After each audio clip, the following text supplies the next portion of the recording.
for Big League approved. I'm a licensed mortgage broker. I'm from Raleigh, and my why is really just proving everybody wrong. That told me I couldn't do it, wouldn't let me sit at a table. So I'm just creating my own table, and at my table, everybody eats. It's the winner's table. And what I noticed in the banking field, they don't want us in, but they don't let your boy in. And I love my community, and I want to be the one to, create more millionaires. I created three. Um, they invite me to their cookouts, and so you know, one called me yesterday and told me his son got a offer to Florida International University to play basketball, and I thought that was amazing. So I was like, man, I need to create like 3 millionaires every year. So my why is proving everybody that told me wrong, I'm doing it. And I'm gonna continue to do it. Alex mentioned this to where you sometimes you're at in a room and people don't want to provide information. Well, the three of you are on this panel because I've had an opportunity to hear you speak at some point, or someone has shared about you to where you pour into the community, you pour into people. So I was excited for you to be able to share. So a lot of people, even myself, completely transparent, we don't get into or don't feel like we can invest because of some misconceptions, or we're scared. If you're scared, say you're scared. So I would love for you to share what was your first transaction like, your first real estate investment like, and what are some things that you learned that we can learn from you? So my first, well, let me also part of the introduction. So I'm a licensed general contractor. Also, I'm a realtor.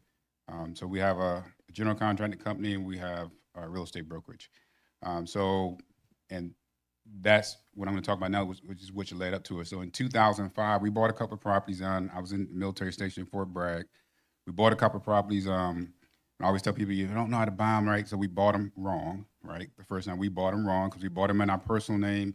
We were like, oh, we're going to get $5,000 back from each one, and it was just the big number of $5,000 for each, and then we just bought them incorrectly. Right, we bought them in like the worst areas, the whole 9 yards, and then fast forward to, and I was still in the military, and then fast forward to 2012, we bought on another property, which was our first flip, right? So we was like, all right, we're going to start flipping these properties, and so we bought our first flip. And at that time, as always, you don't know what you don't know, right? And so we just jumped right into it. I got ripped off by this general contractor. My wife, she's like, she can see things I can. Most women can. They can just see things that we can't, right? She was like, that guy's taking you. I was like, no, I'm gonna give him a chance, give him a break, and he just ripped us off, right? And so that's what led me to get my general contractor's license, and also go more into my real estate license. And that was just the first one, but it just had to jump in it. It was a lot of fear. We didn't lose money on that. I think on that one we were supposed to make like 30,000. I think we made about 15. I think the lender made more than we did, but still we didn't lose, right? I mean, I've had deals where we've made like $1,000 and the attorney said, well, at least you didn't lose, right? So it's just like you have to like, I know a lot of times, and I'm just speaking in the back when we're eating, like a lot of times, especially in our community, like we're a little scared sometimes to jump out because we think people are going to rip us off. It's going to happen, but I will tell you that I wouldn't take any of those failures or those things back because I learned from them. And so you learn from those mistakes and you learn from failures and you learn from fear and you learn from all those things. So, that being my first deal is I'm glad I had the opportunity and it just shaped me to go a different route. So My first deal occurred in 1978. I was evicted. My ex-wife said that I had not learned how to be a good spouse, and she was right. Years later, I had to apologize to her. So on the first deal, I found a house that was owned by a veteran, and it was in foreclosure. His main concern was that he not have a foreclosure on his record. At that time, I needed $3,000 to reinstate his mortgage, so I borrowed the money from my mother, reinstated his mortgage, lived in the house, fixed it up, and sold it. And this would have been in 1979 that I actually closed on it. So I had this money in my hand left over after I closed on the deal and paid my mother back. And I thought, gosh, I like that.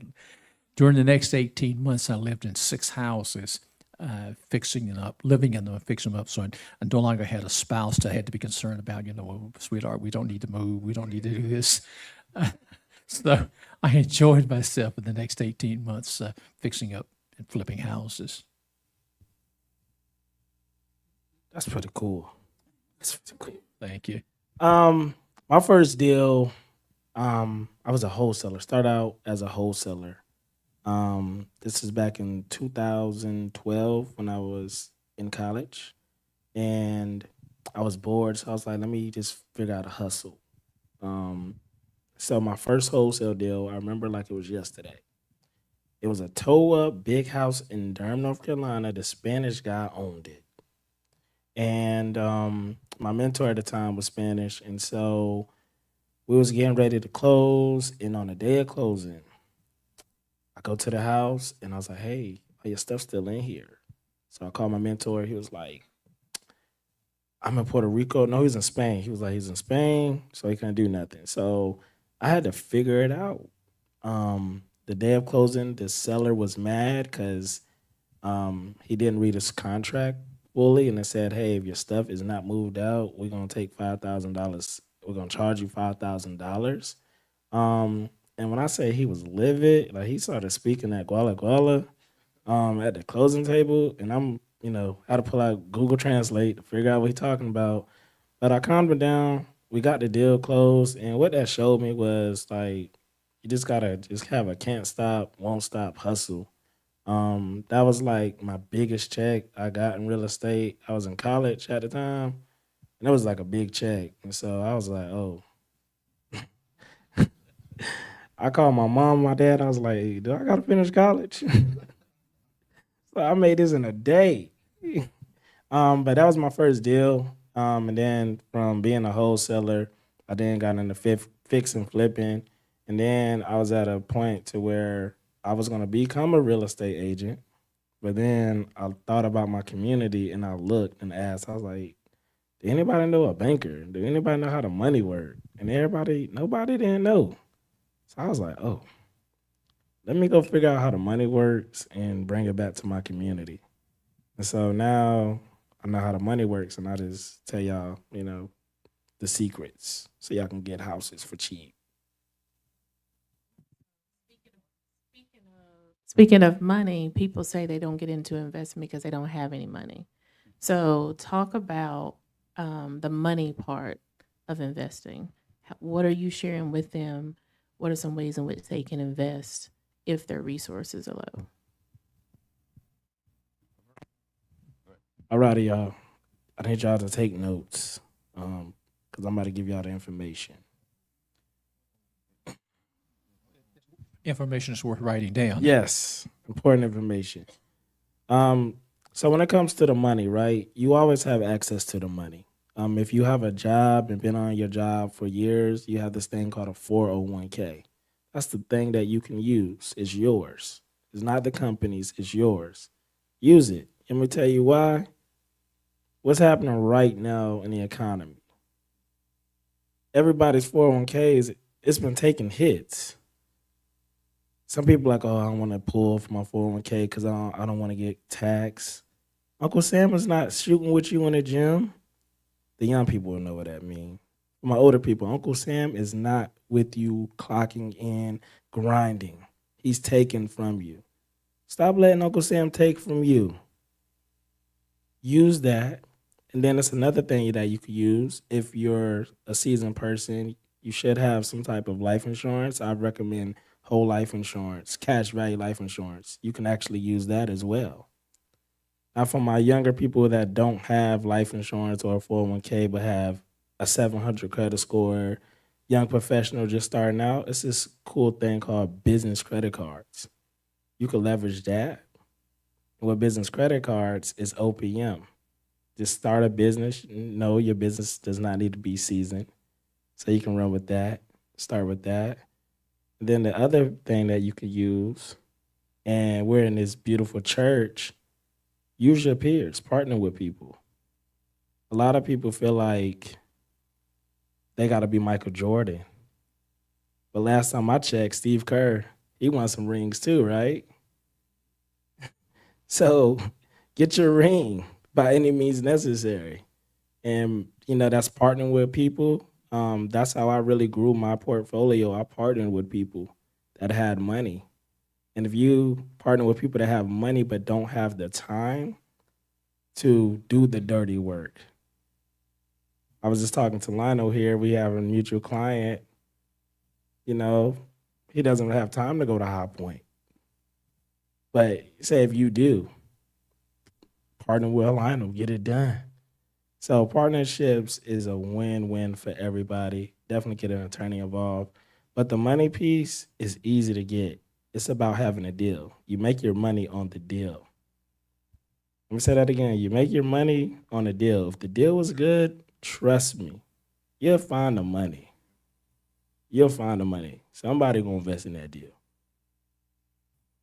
So I say, make sure you buy right and have a deal. You have those, money is not gonna be your issue.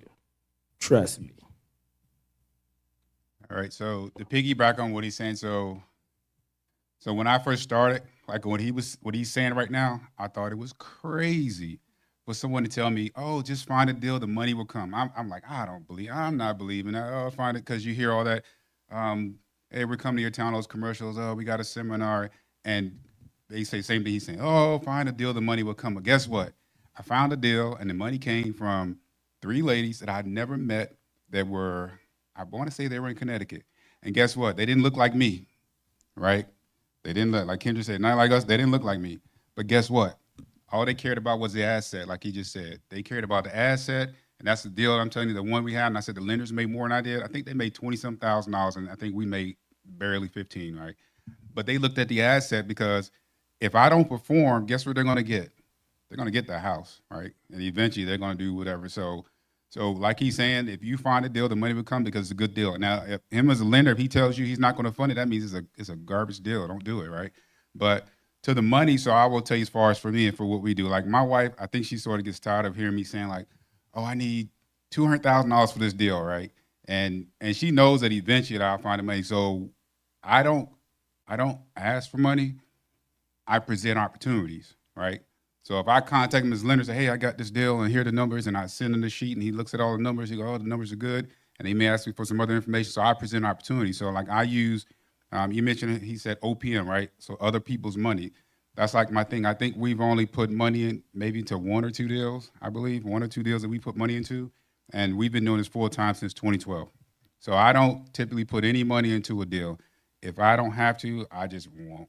So, and when I say that is, he may tell me, "Hey, I'm gonna fund your deal 90%," right? And I say, "Oh, now I got to get 10%." But I'm not going to get 10%. Now I'm going to contact, you heard him mention 401ks, and so people use a self-directed IRA. So I may go find someone else, right? And say, "Hey, I need 10% for a deal." Then I'll contact lenders. "Hey, I got the other 10%." Then they'll close the deal. And I didn't have anything into it whatsoever. So I try to do all my deals that way where I don't have to put anything into it. Like we got one right now. We're supposed to close on 606 Bragg Street in Raleigh. Like I need $195,000, right? And so then I contact, like you said, I found a partner, right? And so she's a project manager on a couple other jobs we're doing. I said, "Hey, we need 195 to close this deal." And I said, "By the way, if you help find the money, then you can come in and be a joint venture partner." And guess what she did? She went out and found the money.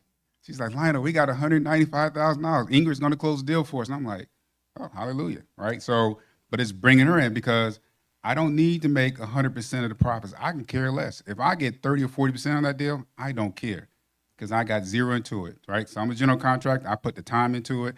She's a project manager, so not my wife, but the other lady, her name's Karen. She's a project manager, so she's still the one out there doing all the work, right? So I say that to say, don't be afraid to find the deals because if you have a good deal and then trust me, he's gonna talk in a minute. He can find deals for you too. If you have a deal, right, the money will come, right? So don't get all worried. And it's like people get so scared, like we can't do it. We can do it. Trust me. And there's a lot of education out there you can get with the real estate and learn this. But like I said, find a deal, the money will come. We got several deals going right now, and I'm just amazed at like how people will get on board to do your deals if it's a good deal. Don't think that you have to make 100% of the money. Give some of it away, right? hey, 50-50 with somebody else, and let them fund the deal. You learn from it, and then because you're not only going to make 50%, but the amount of knowledge that you're going to gain is you can't put a number on that. All right. Lionel is correct. There's a notion that goes, an expression perhaps I should say, that which we seek is seeking us. When it comes to money, there are people who have money and no ideas. They carry their money to the bank and put it in the bank in the form of a certificate of deposit. So they have money and no ideas.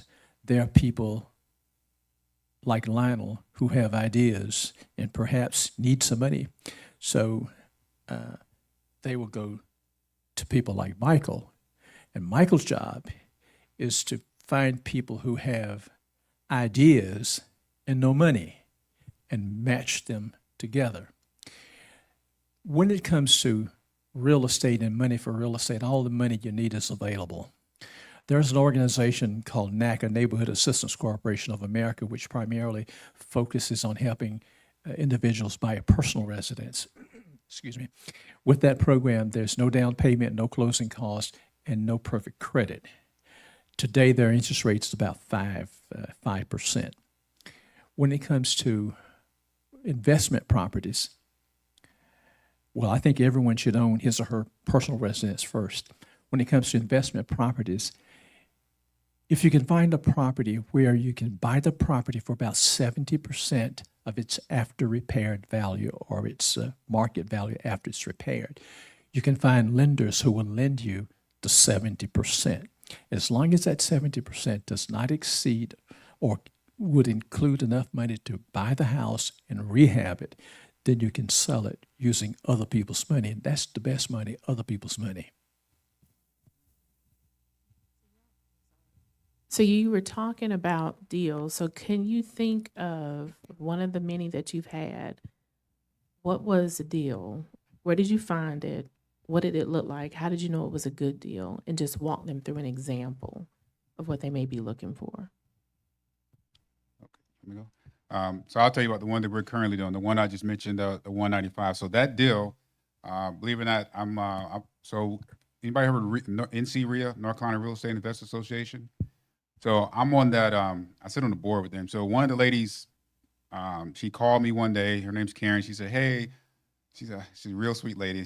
I don't want to mark her, but she just said, Lionel, I got a deal for you. It's a lady that used to watch my kids as I was growing up. She was my nanny. And it's a deal on Bragg and down on Bragg Street, down in Raleigh. And so I'm like, well, why is she coming to me with this deal, right? Because I'm like, okay, but I'm like, I know the area and I know her. So she typically will not be in those type of neighborhoods, right? And so she brought it to us. She told my wife, she's like, hey, can you bring your wife? Can you guys meet us at Starbucks? And we met them at Starbucks. And so this is like not in the best of areas in Raleigh. And so I know she didn't want to be in that neighborhood.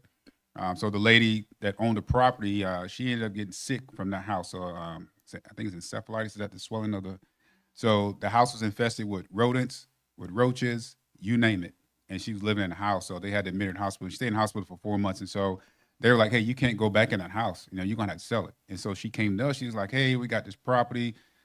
It's $185,000. I was like, down there in Raleigh, you can get it for like $250 and then tear it down. Right, so get it for $250, and she's like $185. I was like, okay, that's fine. I said, well, we can do it, but it's in probate, right? Because it was left to her, and then anybody heard the Chavises? So she's one of the heirs of the Chavises, right? So she was left this property, and so, but it was never aired and willed down to her, so they got to go through probate. So the probate just ended a couple weeks ago, and so now we're going to close on it. But that deal was brought to us by somebody else just because of she knows what we do, right? And she didn't want to be in that area because I'll say she's an older white lady and she just didn't want to be in that area. And so I was wondering, well, why won't you do the deal yourself, right? And so I'm like, I'm glad she brought it to us because one of the things that we do now is that when I see a property like that one on Bragg Street, even though it's a house there, in my mind is first thing I'm gonna do is contact the planning department, right? So I'm gonna contact the planning department and say, hey, look, I want to build 4 townhouses. Can I do it? So that's the first thing I do because now we want to maximize our ROI, return on investment. Because if we're spending 185 and then we find out that we can put 4 townhouses up, I mean, that's a no-brainer. I mean, you can figure it out for yourself, right? We could spend $300,000 to build each one of them and sell them for $650,000, $700,000 each, right? So deals like that come to us, and like I don't. He mentioned wholesaling earlier. I mean, if you want to get into explaining too, because wholesaling is the way, like how he makes the money on wholesaling is just it'll blow your mind. But it's one of those where someone, like, she can bring the product, because I don't market anymore, right? Like when I used to wholesale, like I used to market to get these deals, but I don't market. People will just bring the deals to us, and then if we can close them, we'll close them. If not, then we go to somebody else, and then like say he'll have a deal, and then you can wholesale it. But that's typically how my last deal came to me. It was just a referral for someone else.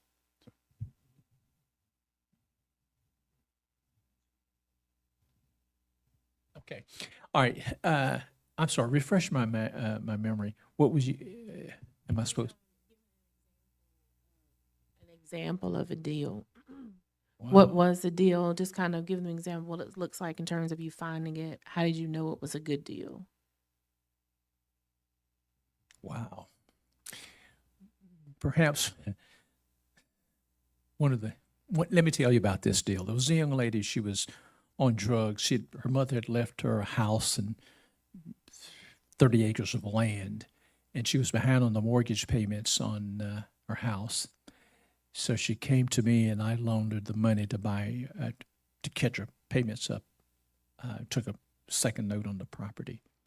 I feared that she would get into that similar situation again, and she did. She eventually lost the house.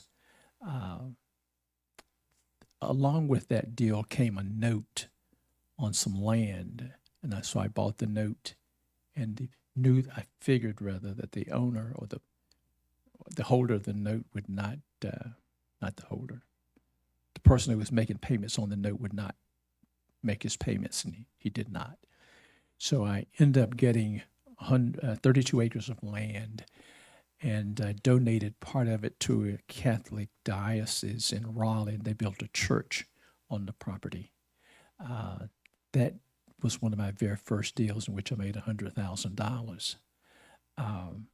Some of the other deals that I've worked on included in Durham. You may know where there are some car dealerships, Hendricks car dealerships, Cadillac, Porsche, some other dealerships. That used to be a subdivision of 101 lots. There were about 36 homes in the subdivision. The owners wanted to sell the property, but they could not sell because the soil did not perk. I was able to convince the owners of those lots to sell. I was able to convince them to sell before they knew how much they would get for their property. So everyone sold their property and were basically happy with what they got. I feared that someone would actually sue me because someone was getting more than they got, but that deal went fairly well. And Rick Hendricks, brought the money to the table to close the deal. It took me 5 years to put it together. In fact, I had to put it together 3 times. And if I may say something about realtors, fellow realtors, I had to do it in such a manner that other realtors would not interfere with what I was doing with the subdivision. So I decided that what I would do is to tell the owners of those homes, if they work with me, they would not have to pay a real estate commission. So that kind of sent everyone my way. So I plan. Good way to do it. So I was able to get the buyer of the property to agree. Well, in fact, there was one fellow named John Silver, and he's actually the fellow who put together the South Point Shopping Center in the first instance. But he took the position, well, no, the seller always pays a commission, not the buyer. But in reality, the money for the real estate commission actually comes from the seller of the property. So the third time, the last 2 guys, they didn't care whether the seller paid or the buyer paid. So I was able to put it back together, and everybody was happy, and I got paid. So it wasn't first deal, right? First deal. So my question Do you want me to talk about how I like raised capital for a deal, or like my or a first deal that I did as a fix and flip, or okay? So let me see here. Does it have to be a first one, or it can be a recent one? I do a recent one because I don't remember the first one. I like I done so many, but the most recent one that I did I reached out to an investor. I had a deal, and the seller wanted $30,000 to buy it, and when I got the deal, I looked at it and I was like, called my wife and I was like, hey, can I spend $30,000 today? And she legit told me no, go buy her a G wagon. So I was like, all right, nah, we ain't doing that. So I legit just sent it to someone that I knew that had money, and I was like, hey, here's a deal. We could resell it for a quick little profit. Um, I got a subject to appraisal done on it. That's the first thing you always want to do. Subject to was like, hey, after we fix it up, how much it's gonna be worth. Subject to appraisal came back at 204, 204,000. If I would have put like 70,000 in it, fix it up, that's how much it's gonna be worth. And so I was like, all right. So I reached out to some wholesalers that I knew because I knew like I was not about to be marketing the property. So I was like, hey, y'all want to make some money? I was like, sure. I was like, look, I'm just trying to sell this house for like 45,000. I was trying to be in and out. One of my wholesalers found me a buyer. The buyer brought it for 70,000, y'all. So my partner and I, we made 15 grand. And then by me being a banker, I was actually the banker for that buyer that ended up buying it. Come on now. So I helped that buyer get approved for 100% financing loan because he brought right at 70% of the ARV. Um, and then I turned around after I lent him the money. It's like, hey, you want somebody to get started on your project? Because with hard money lending, what I do, um, we lend 100% of your repair budget or rehab budget, but you have to get started. And I was like, hey, man, why use your own money? I got money just sitting over here. Mind you, we just made $15,000 profit. The name of the game was put your money to work. So I was like, hey, I'll lend you the money to get started on your project, 2-month term, charge you 25% return on my money. So I lent them $30,000. He got 2 months to pay me back at 30% return of that money that I lent them, right? So now we just keep making money. And the thing is, it's not like, dang, y'all really robbing them. Nah, we solving the issue. He doesn't need to use his own money. If he uses his own money, guess what? He can't go do another deal. So it's like, hey, go do another deal, put my money to work. The thing is, I know he's going to get the money back. And it's all about just structuring the deal. Like, I know his numbers and I control me getting paid back. So I say the biggest thing that you all could possibly do if you don't want to be a general contractor or do fix and flip, get into the money game. Especially like my young people out there, like you don't gotta sell fentanyl and drugs. Like you could like sell money, like for real.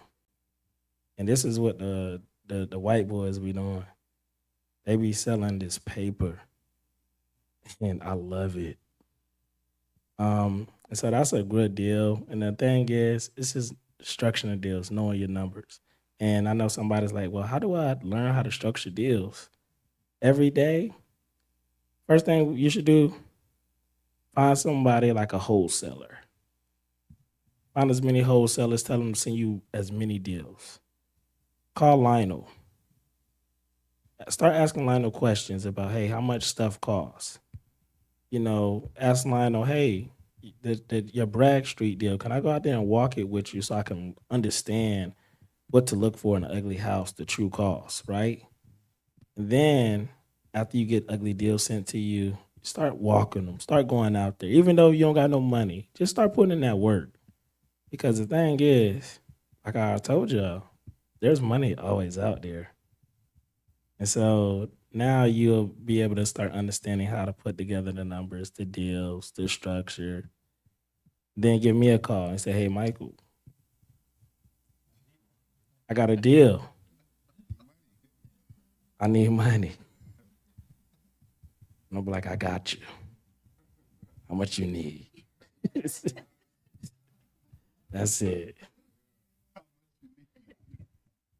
Any questions from audience before I ask my next question? Yes, ma'am.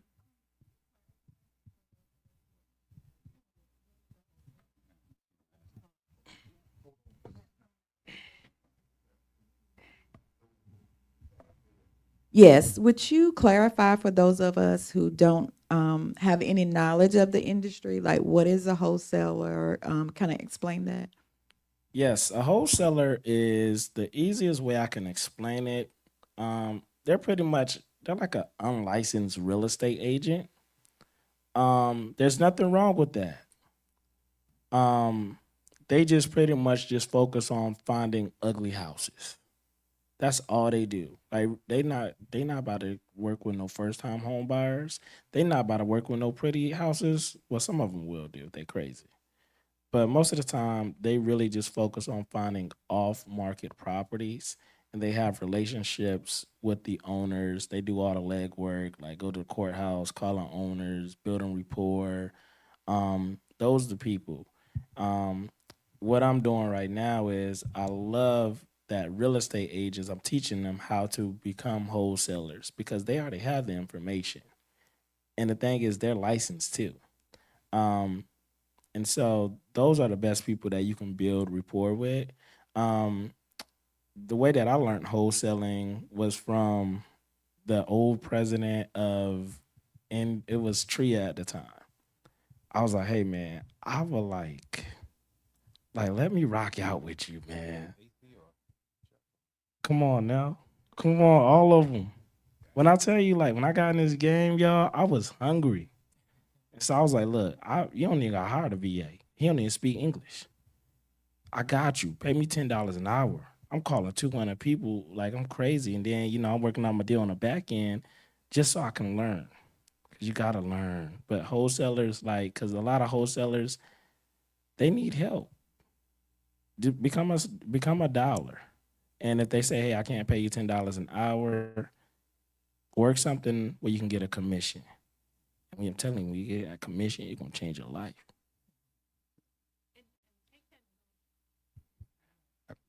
Further in Yeah. terms of wholesaling and also fix and flip and buying. Okay. So I'm gonna tell you how, like, cause we did a couple wholesale deals. We don't do any. So I'm gonna tell you because he tell you secret how he really gets paid, right? So let me give you an example, right? To make this wholesaling, and then you say take that into the fix and flip. All right. So we'll say LaRonda here is a seller. So she's a seller. He's a wholesaler, right? He goes there and say, hey, look, she wants to sell a house for, let's say, $50,000. He goes and say, all right, I'm gonna get it under contract. So he gets it under contract with her for $50,000.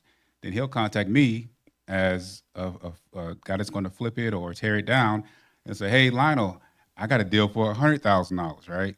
So you do the math, right? 50 from her, he tells me he's got it. He's gonna get to me for 50,000, and I do my numbers, and I'm like, okay, well, this works for me for $50,000. I can flip it.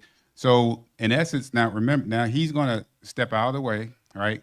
And essentially, I'm gonna end up closing with her. He's gonna get his 50K. He's gone, right? And so that's what he was saying. That like if you can we call it bird dogging. Like if you can find deals, and then you can take them to him and say, hey, look, can you help me sell it? I need a buyer, right? And he'll come to somebody like me and wholesale to me. So that's how literally he can make 50 grand, and then that deal will come to me, and I will close on it, right? To flip it, or to build on it, tear it down. So that's how that whole process works, and that's how we use wholesalers, right? And so that's how he can make 15 or 20 grand and just put in his pocket. And literally, he didn't come out of his pocket whatsoever to put any money into the deal. He may have put $500 down with her just to hold it or deposit, but literally, he could make that money quickly as a wholesaler. then bring it to me, and I'm like, hey, well, the numbers work for me. I don't care if he made $50,000. I can care less, because if my number shows where I'm going to make 100, 150, I'm not counting his money. I can care less, right? So I don't care. So that's the essence of wholesaling. And that's how we get them as a GC or a flipper, and then that's how we'll flip the house. So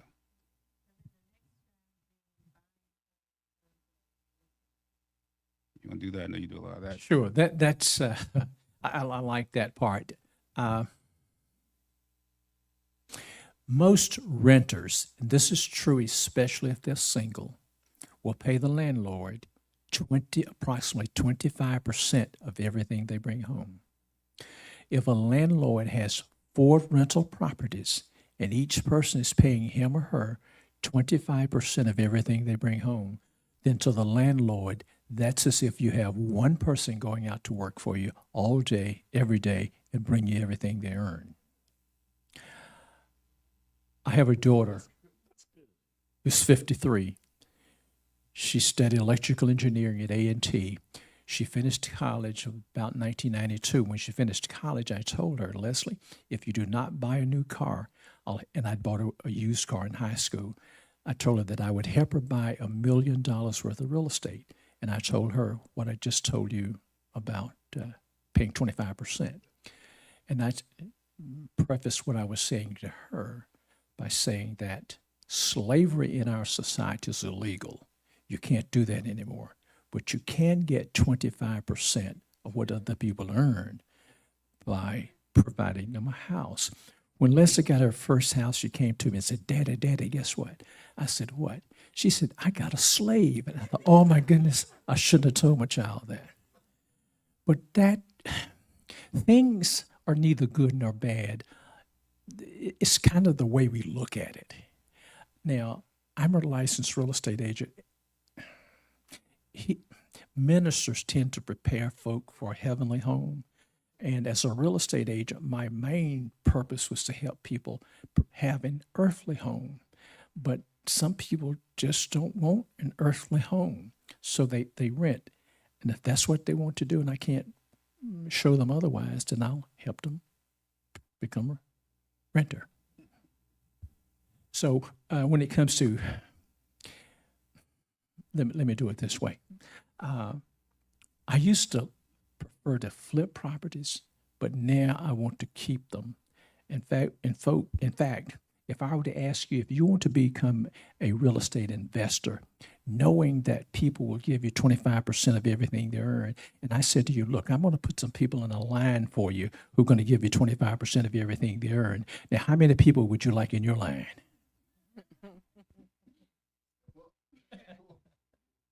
What would y'all recommend as a first investment for newbies? What type of investment? For real estate or just anything? Okay. Wow. It may just be what he's saying. I mean, about short term with the rentals or short term rentals. Like I don't do this. Like, for me, so I'm the opposite. Like we have rentals, and the boss over there say, I'm tired of renters. So I was like, okay, I'm going to liquidate. And I think we only have, 2? So we got one in Cary, and then we have one in Roxborough. And that's probably the easy way for most folks to get in, is like pick up their first, the rental or something like that, to pick up their first rental. But I mean, flipping and all that, I mean, you could do all that too. It's just that, once again, you need to have the resources, right? You don't have to know how to do it, right? You don't. You can partner with someone else. He's got the money, right? That's what you need right there. You need money, you need access to capital, and you need to find the deals. So I would tell you, really, just anything you can get your hand upon. If it's going to be a flip or a short-term rental or a long-term rental, just whatever. And then you decide from there what you can turn into. So I would say just go out and find a deal. Just find a deal and then find out how to analyze it. And then also, I'm not sure if you talked to them about the RIA, so I would say join a real estate investing group, because that's where you're going to learn, right? So you can learn and network from other folks. But that'd be the first thing, is just to educate yourself and join one of those groups, and then just go out and find a deal. And when you find a deal, then you can talk to the folks that you've networked with, what's going to be the best route for you to do, whether keep it, flip it, tear it down, or whatever. So that'd be probably my best advice.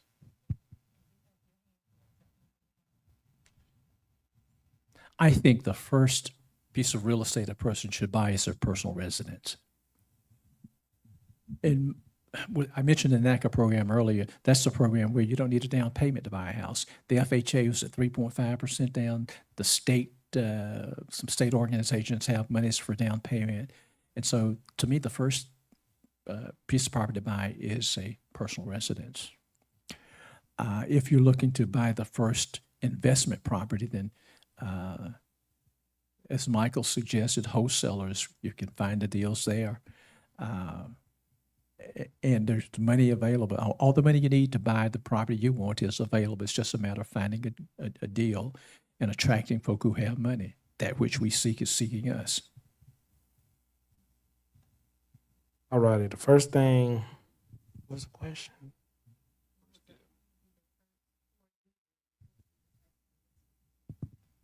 For a newbie, the first type of investment I would recommend is doing the Burr method.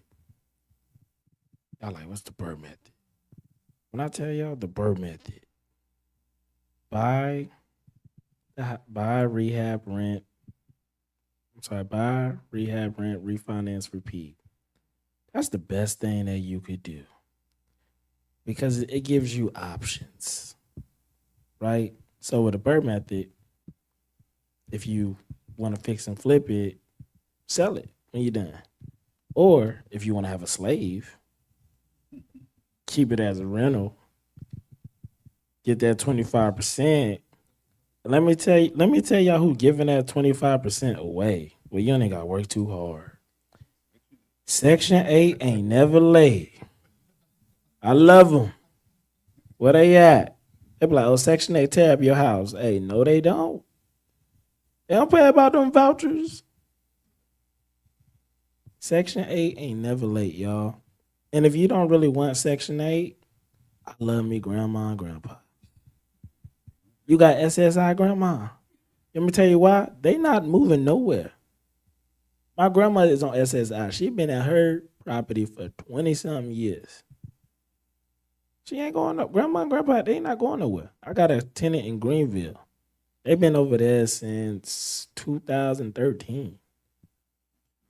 They not leaving. And I call him Unc.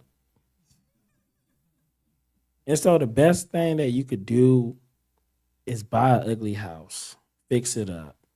And I know somebody's like, well, I don't want to do no rehab. Here's the thing, get into rehabbing fast. Start rehabbing, learn the rehab process. Because the thing is, once you learn the rehab process, you can have conversations with Lionel about building ground up. Because it's money in this, y'all. There's money in this. And the thing is, when you want a ground up construction loan, or even just a rehab loan, this is called a Georgina play. I'm about to give y'all some free game.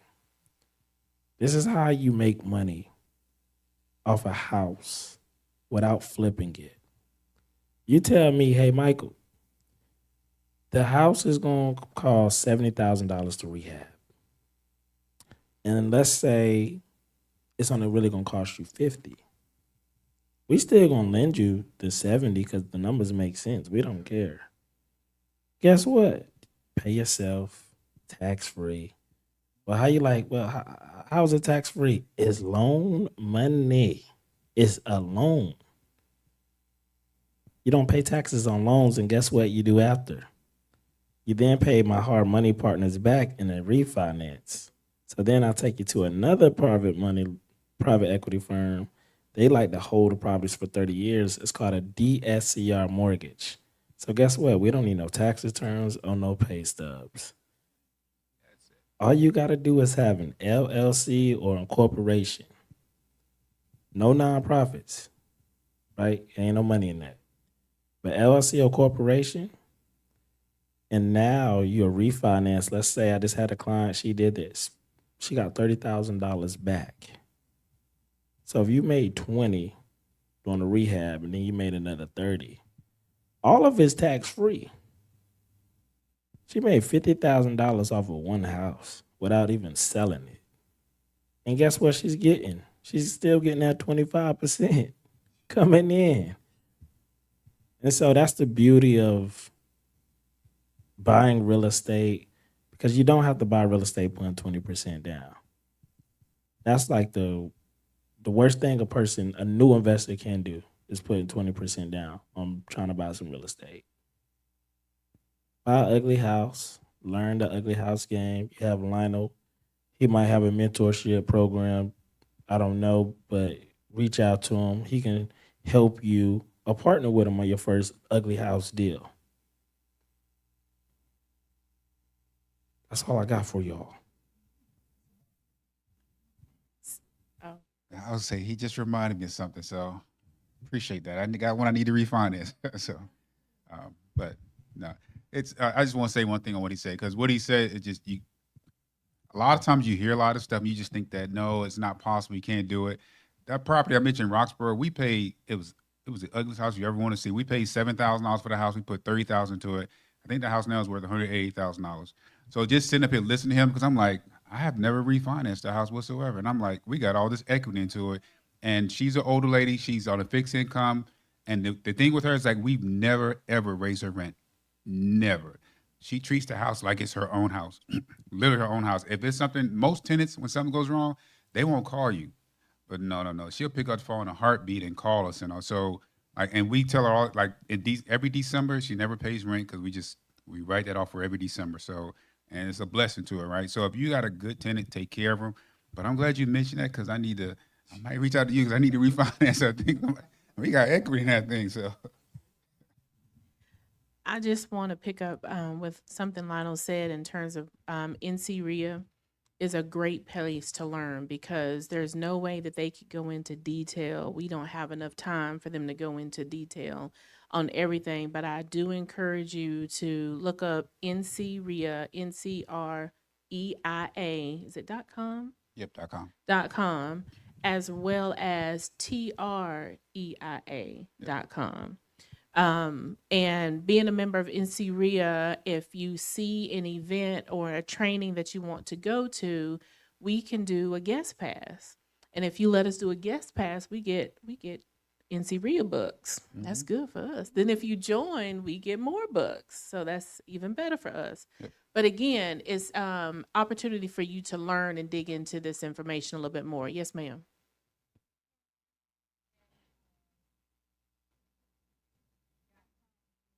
It's NCREIA.com. That's the one for North Carolina. And then there's one that's just for the triangle is TREIA.com.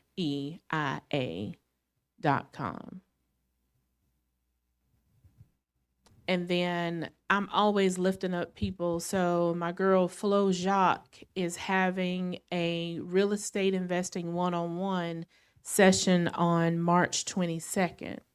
So if you're interested in that link, see me after this and I will text you the registration link because it's too long for me to share with you. And then I will make sure Pastor Emmanuel has it and he can post it and you can register for that session and it's free information. So I can't remember how much time you had allotted, but I do want to make sure if there's any last, in terms of advice, tips, anything you want to share to empower folks to take next steps, I want to give you that time now. Yes, thank you. And thank you for putting this panel together. When it comes to sports, it doesn't matter too much what sport we play, be it basketball, football, soccer, lacrosse. Chances are the more we practice our game, the better we become at our game. It's oftentimes that events like this are called networking events, but I prefer to see them as practice sessions. I go to practice 3 times a week. Now, there are real estate investment organizations, probably 1,000 around the country. I was in California back in December, and I went to a Real Estate Investors Association meeting there. It's called California or Southern California Association. So wherever I want to travel to, I find a real estate investment organization meeting so that my trip becomes tax deductible if I spend enough time focusing on my practice. So I go to practice all over the country. I say for me, you want like parting words or just you got any other questions or um so everybody know I do research, right? So I'll just give you this little it's a golden egg, right? And it's for anyone because I'm one of those like I got a friend that's in Oklahoma that I was in the military with, and he calls me. He's like, "Hey man, you know we always share our deals, and I give you tips and blah blah blah. You help me out." And so because I've always been one of those like I look at stuff sometimes, and I'm like, if somebody gets shiny little whatever in front of me, I'm like I don't typically go for it because I'm like I don't believe in that.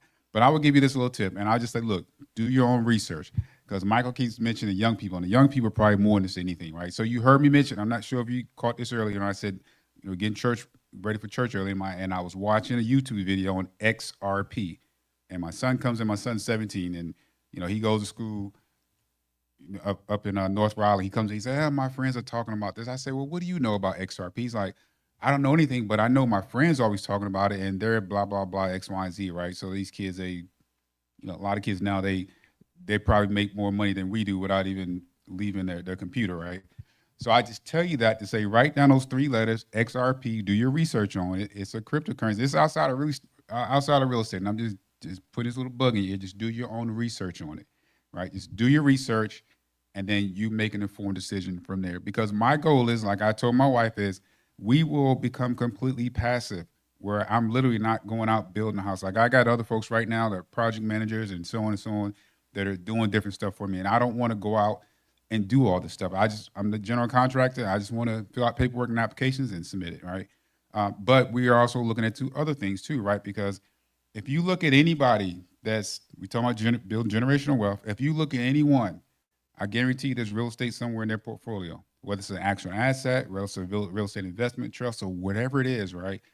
Have some type of real estate in your portfolio. But looking forward, because things are moving into another way, I'm just telling you, just look at some of these other things, right? Because that's what we're doing now. It's like, okay, this is another way to get some passive income without having to leave my house and go and do X amount for it. So just look into that. That's just a little tip, right? And all I'm telling you is, it's just a little tip from a birdie, right? I don't do the stock market. I don't do all that stuff, but I'm just my little tip just to the group is just do your research on that. Have your grandkids, have your whoever, just have them do the research for you. Because when you do the research, your eyes will probably get about this big of what's going on, because our government has changed and folks are lining their pockets up there, right, with certain things, and we're just not privy to it. So I told my wife, I said, you know what? While they're doing things that aren't right, then I want to make sure that we're investing because I'm following what they're doing and I'm going to see what they're doing. And I'll say, you know what? I'm going to just start doing and tracking what they're doing, and I can see it. So do your research and you'll probably see it too. All right. My advice, if you like, you know, if you're like on Section 8, and I ain't gonna say Section 8, if you like collecting like food stamps, just being like, just dependent on the government, your situation is not the best.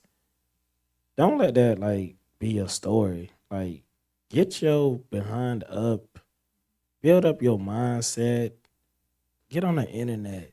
You can get out of it. Trust me, you can. You can do it. You just gotta have faith, trust in God. Do not settle for less. You wasn't born to be, you know, less. So get out of that, just that terrible mindset that you're in. Just change up your mindset. Start hanging with winners. And it doesn't cost to hang with winners. The way that you hang with winners, figure out how you can be an asset to a winner. And as soon as you start hanging with winners, you're gonna become one. And like our community, we're cool with, yeah, I got food stamps. I had food stamps before. And I ain't gonna lie, it was cool, but I felt like a bum. Like, you can't go to Jamaica Well, you probably could on food stamps, but you can't go to like Turk and Caicos with a private butler on food stamps. You can't do that. Like I started hanging with winners, and when I started hanging with winners, I called a food stamp place myself. I like, hey, I don't need this no more. Y'all need some money? I got you. So change your mindset. Go to NC RIA, TRIA. That's where the winners gonna be at. Go to Flo's event. That's where more winners are gonna be at. Talk to people in your church community that's winning. If you see somebody drive a nice car, approach them. Ask them what they do. That might be an opportunity. That's all I got. Winners. I want to say one thing about what he said. He said winner. So you probably heard this quote before, right? If you're the smartest person in the room, you're in the what? You're in the wrong room. Yes, ma'am.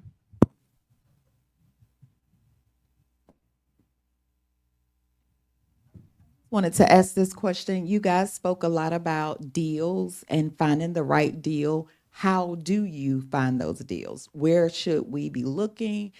Give us some insight on that in regard to, and what is a good deal? I think for me, having an elevator speech has proven invaluable to me. When a person asks me what I do, what type houses I buy, what I tell them is I buy a 3-bed, 2-bath brick rancher built out the 1970 on city water and sewer within a 100-mile radius of Durham. I buy 3-bed, 2-bath brick ranchers built out the 1970 on city water and sewer within a 100-mile radius of Durham. Now, surprisingly, at the and it'll happen at the NC RIA as well as the TRIA, people tend to get excited when I raise my hand, and they will actually say my spiel. So, letting other people know what you're looking for, I think, is extremely important. So no septic tanks, because you said it was city water. So I heard that. So he didn't say septic, but I heard that. Right. So letting people know what you do, again, that which we seek is seeking us. It's almost as if we have a vibrational frequency. In fact, we do. Everything vibrates. And so if you, the radio stations are always broadcasting, and in order to receive that station, we have to tune our receiver into that station. So the universe, God is broadcasting information, things to us that'll give us opportunities to have, do, and be what we want to have, do, and be, as long as we can tune into the frequency. And I would say also to add to that, you're asking how do you find them. So like you may see a property that's boarded up, and you probably have driven by that property. How many times say, oh, somebody's probably already got that deal. You just would never know, because you know what? A lot of times it's about building rapport, because the seller just may not like me, because it may not like my voice, but you call, then it may be a different story. Because in my mind, like when we were doing wholesaling, like I just didn't want to get on the phone just because of my voice. Not it was a bad voice, just that my voice, because I learned back then that I was like, oh, well, my wife or someone else, you heard him mention earlier, VA is a virtual assistant, can probably do this better than I can because the voice is softer and it's a female. So it's just like being strategic, but just getting out there. And like I said, we called it early bird dogging, like whatever, if you see something's out there that's abandoned or stuff's growing up, just write down the address. There's apps you can go to and find out who owns it and all this stuff, or go to the county records, right? And then, but if you're within the RIAs, then you're going to run into other wholesalers. You're going to be able to network with people like Michael and so on. It's like, hey, I found this deal. Hey, I'm a bird dog. What can you pay me for it? Like if he were to bring a seller, he might just give you $1,000 just for finding that property for him, right? So just get out there and just see what's out there, because people always say, oh, there's no deals left. No, there's deals left. It's just that you got to know how to structure those deals. And that was the other part of it. Sounds just how, right? It's just, once again, Mr. X mentioned just networking, right? Like we got one that we're doing 221 East Lee Street, like took forever. It's a 1-bedroom, 1-bath house in downtown Raleigh. And so when the wholesaler brought it to me, she called me, she said, Lane, I got this deal and nobody will buy it.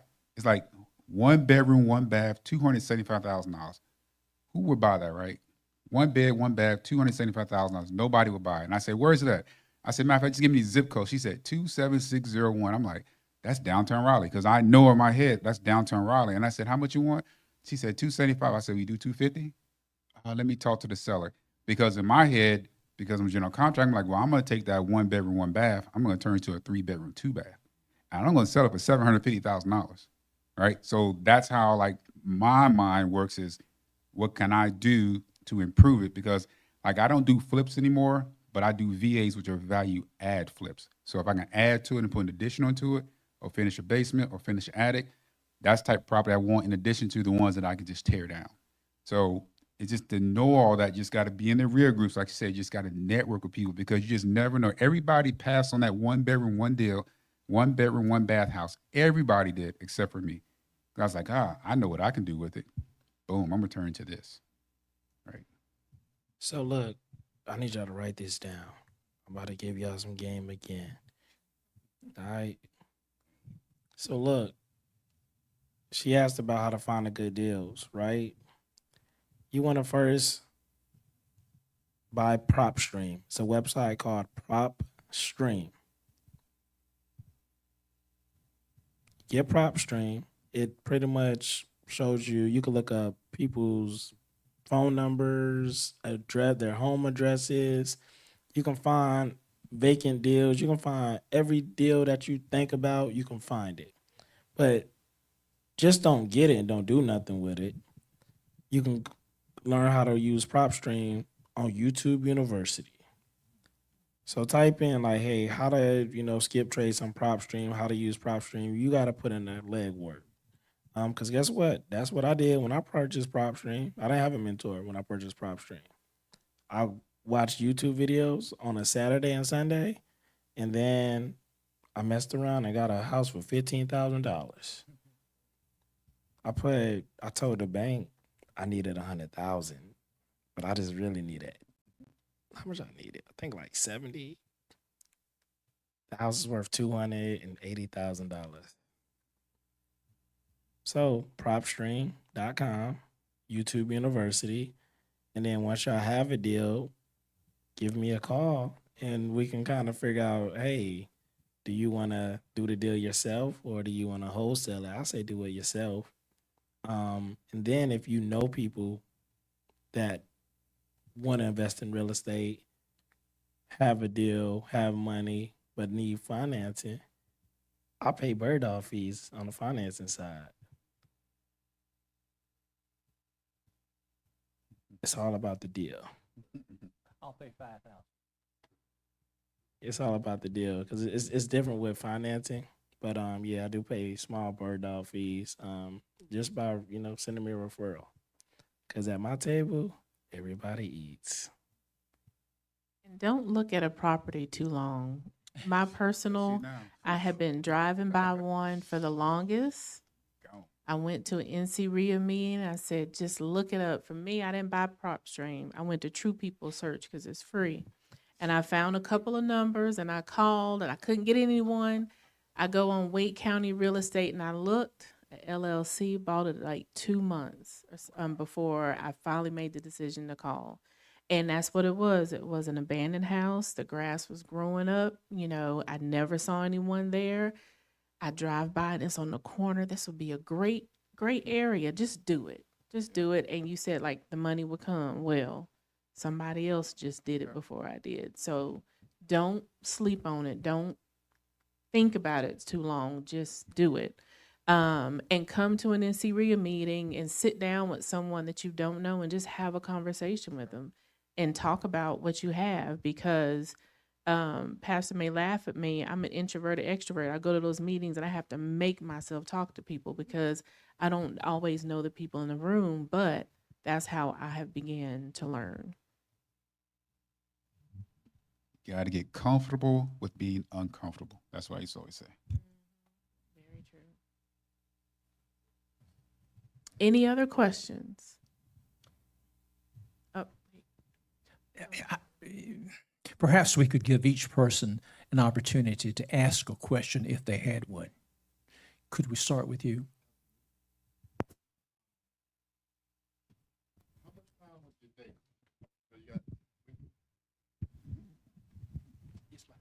Those of us, like I work full time. However, though I do know somebody who's no longer with the company I'm with, and he's doing what y'all do full time. He's putting it all on Facebook. So it's something that I gradually want to get into it. How much time do you think you have to invest into it? So, to be honest, Depends on what you want to make, right? nah, Okay. nah. You just pretty much like when I was in college and when I got into it, I had a crazy workload. So lunchtime I was doing something, and then like after I study, but you're working, right? So I say your lunchtime, and then you probably get off work probably around like what 6. So I stay from like 7 to 9. Hey, get busy Monday through Thursday. Get busy. Get on that grind. Watch them videos. Make them calls. Like put in that work. Put in that work because the thing is, it takes 90 days for you to get your first deal. But if you just like sacrifice 3 hours a day, it's gonna get you paid. Yep.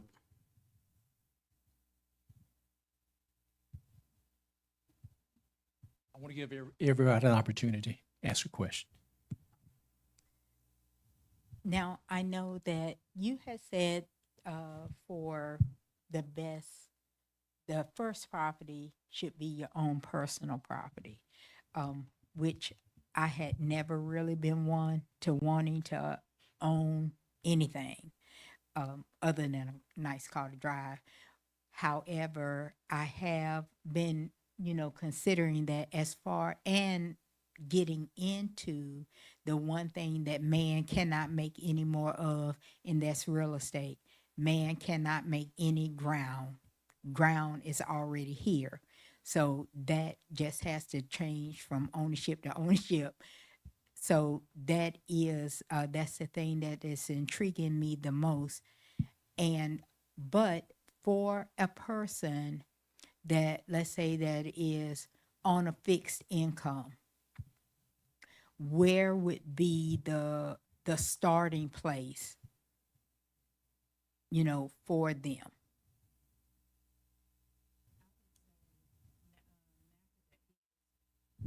NACA that Mr. Exum spoke about. So that is one program conversation to have because they have home buying counselors. So they can take a look at your whole financial profile just to see and create a plan, for you since you're looking at buying your personal.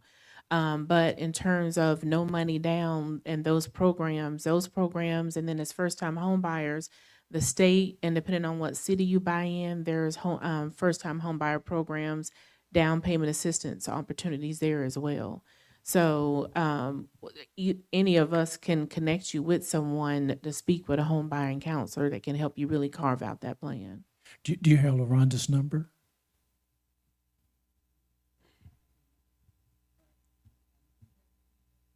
Well, I'm getting ready to give it to you. 919 Oh, 1 second. 623 8798.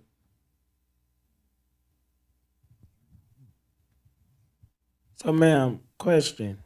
So you asked, how can someone with a fixed income get into real estate, right? All right. So NACA,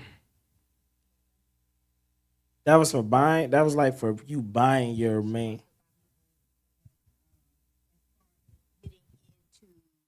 The real estate, I know that you were saying the best way to do it is to use, other people, use other people resources, their finances to buy or to get into the real estate game. But where is it that how is it that you start, I guess, is what I'm looking at. How does one start if you take your own finances out of the equation? How do you hook in with someone that can get you to the money? Should we get in connect with a warehouser, a person such as yourself, to bring those connections together? So a person with like income that wants to get into real estate investing, the first thing that I would do, I'm going to NC RIA, I'm going to TRIA, and I'm going to network with who's a wholesaler. And I'm going to ask them, hey, can I come work for you? Become a value add to somebody that's already having that has a system. You just add value. And then from there, guess what you're gonna be able to do? You're gonna be able to learn and earn. And depending on the person, they might be able to pay you just $10 an hour just to make phone calls for them. Or they might be able to, pay you some money just to go to take pictures of a property, but you're learning. And a lot of times, what I notice when low income people want to get into real estate investing, they don't have the drive, they don't have the hustle because it's not instant. And the thing is, like, it's not gonna happen overnight. Michael Jordan, he didn't become Michael Jordan until after he beat Isaiah Thomas. And so the thing is, like, if low income people, if y'all gonna do this, you gotta have some patience, but you gotta respect the grind. You gotta show up every day, every day. And I promise you, when you get that win, it's gonna be a win. You ain't gonna never be low income no more. You're probably gonna be like, hey, SSI, come take me off.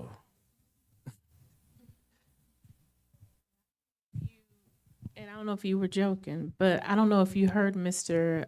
Exum. He said that if you find him a good deal, he pays. No, a deal. If you find him a deal, he pays 5,000. Yes. Oh, okay. 5,000. And then Michael was saying that you find him a deal, depending on the deal, then he pays as well.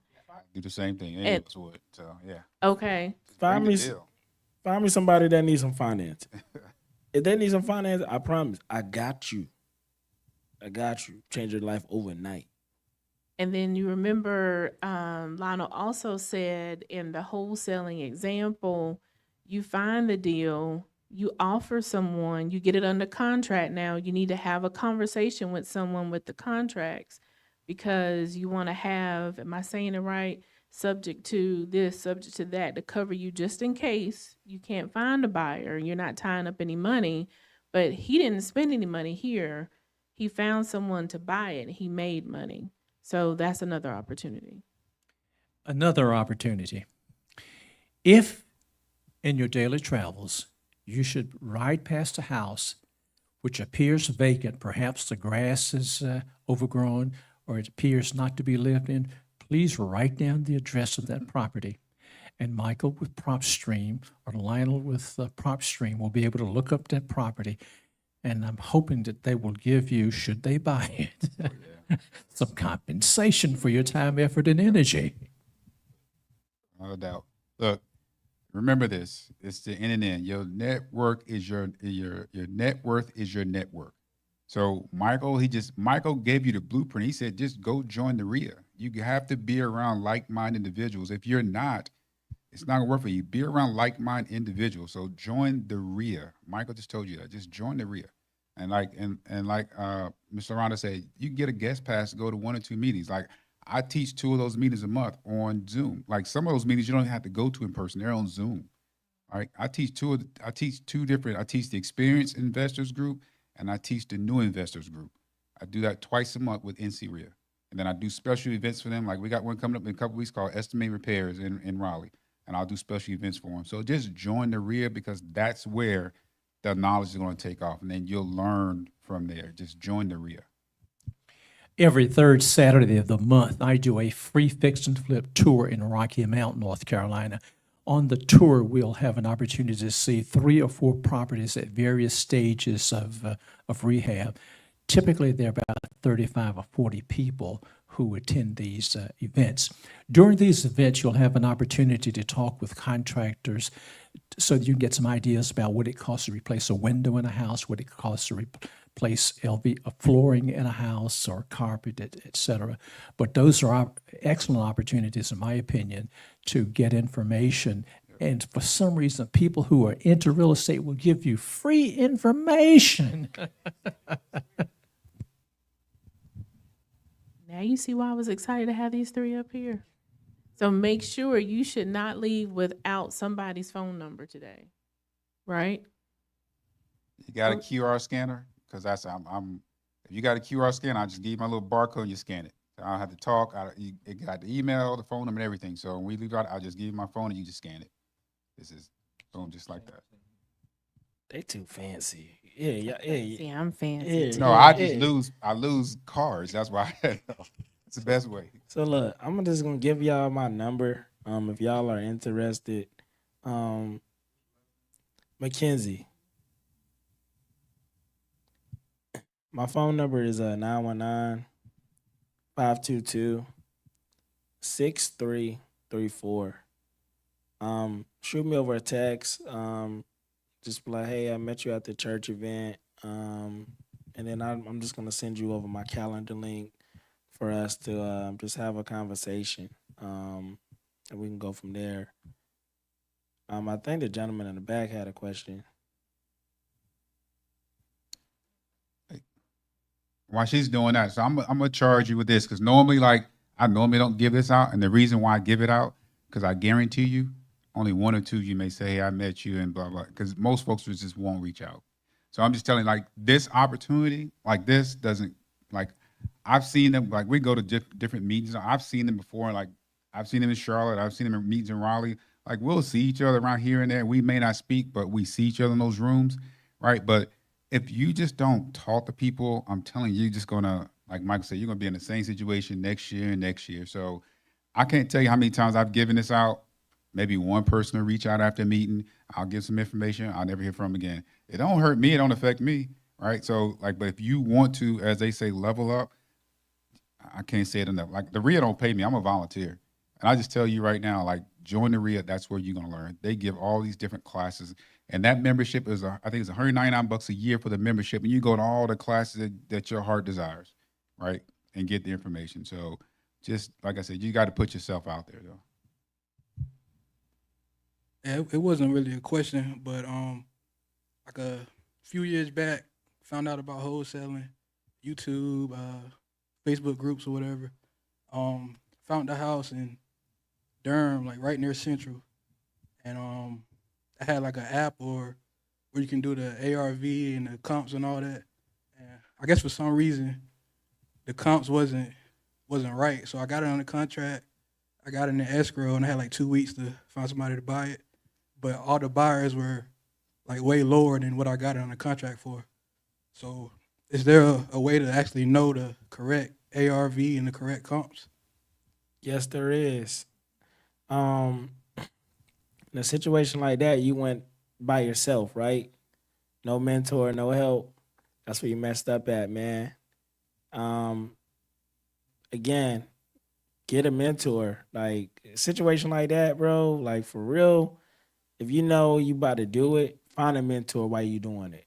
But the best way to really find your ARV and your comps, the realtor right next to you.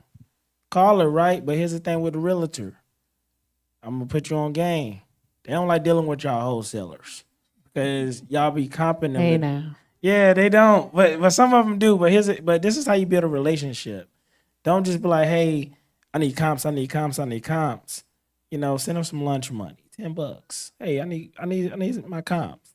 Or you can say, hey, thank you for providing my comps. I'm gonna introduce you to the seller. I'm gonna try to put you to where you can be in a position where you can list the house. You always want to make it a win-win, but man, and then the other cheat code, find an appraiser. Build a relationship with an appraiser. You know? That's the best thing. Me and my appraiser, we talk every other day. He a Carolina fan. I call him right now. He gonna be like, man, the Hills ain't. He gonna go in on the Hills. But me and him got that relationship, and I can call him about any deal. Like, hey, can you run basic comps for me? And so That's all you need. That's all you need. But usually, if they was telling you that wasn't right, do you still have that deal? Oh, yeah. So what ended up happening? I was just out of the escrow money. You was just out of escrow money. Yeah. So let me tell you about sellers. They be delusional. They be delusional, especially if their house toe up. Like right now in Rocky Mount, North Carolina, we got a whole bunch of delusional sellers because Rocky Mount is being cleaned up by Raleigh investors. And so the sellers of those ugly houses feel like their houses are more than what they worth. Um, don't let a seller out hustle you. Like next time when you do a deal, write down all the uglies and then ask the seller, hey, so you telling me if I fix the HVAC, if I do XYZ, this how much you sell it to me for? And then you be like, hey, this is how much it's gonna cost. So this is why I can't pay you. Show them the numbers, and then the last trick, take them some Bojangles. Like no lie, no lie, no lie. I brought majority of my houses from sellers that did not want to budge. Hey, nah, I brought them the whole dinner. We having a whole meal. Tailgate at the crib. I'm like, hey, we got to talk about this. We family. Bojangles, if you're watching this, hey, thank you. But yes, like it's a relationship. Build that rapport. Just don't be like, oh, I need to deal. Build that rapport. I'm telling you, build that rapport. They're gonna be like, all right, I like you. Let me say you this. Me and Alex said you got to throw in that Bowberry biscuit too. Yes.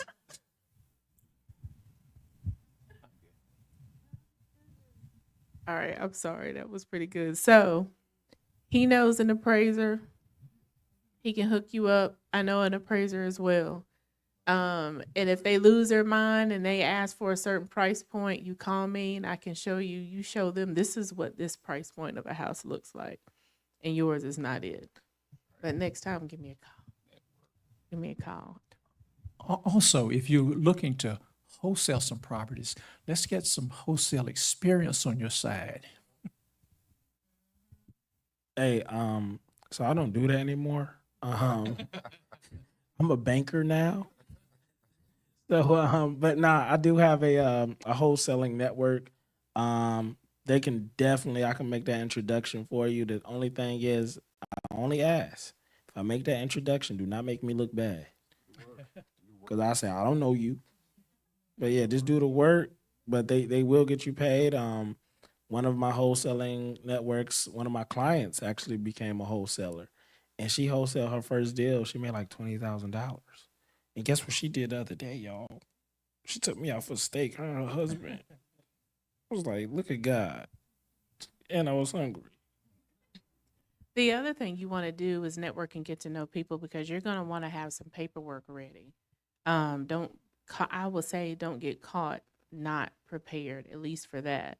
And if they can't provide you with contracts, they can know who can help you and get your contracts written up because you want to be able to offer a contract and get it, you know, that wet signature. Also, as you build your, in my day, it was called a Rolodex, but but your contact manager, you'll want to enter, in addition to entering a person's name and telephone number, I like to enter the date and the month that I met the person, as well as what their main line of work is. If it's a lender, if it's a contractor, so or HVAC contractor or electrician. So if I'm looking for an electrician, all I have to do is to go to my contacts and type in electrician or banker, and these names pop up.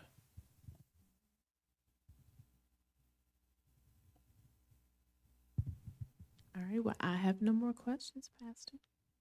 Alex, you want to close us out? Who's closing? Okay.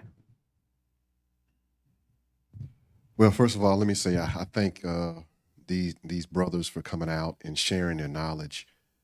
It means a lot. It really does. Mr. Exum, Lindsay, and Finley, you all, taking out your time to drive out here and spend this time to share these nuggets, this wisdom. I mean, I'm so happy. It's all part of the vision here, and I'm so excited about what God is doing in this ministry, and so we want to make sure that we always keep the door open for you anytime you want to come back and share these words. And I heard what you said. It goes two ways, right? And so if any time that we can do anything for you, I would like to believe that if there's an opportunity for us to be an asset, we will. Because what you did is priceless. This seminar is being streamed. We have like 3 different platforms. And so I'm certain there'll be some people reaching out to me and asking me some questions. And I'm going to make sure that I refer them to you, refer to the experts. You never know when you come into a room. In most cases, in some cases, the people that are not in the room are the ones that will tap into you. So I thank you for giving us the words of wisdom, and your experience is valuable and precious. So we thank you so much for doing this for us here, which this is the first of 4 different seminars that we will have. We did a survey last year, and I'm thankful that TRIBOR actually came out here in, I want to say October, and this room was full of folks. I don't recognize any one of you, but they came and they brought the knowledge. And so that actually generated this. So we're thankful, even though you all were not in the room, you kind of, it's like it's still going. And so I'm thankful that you came out here and did this.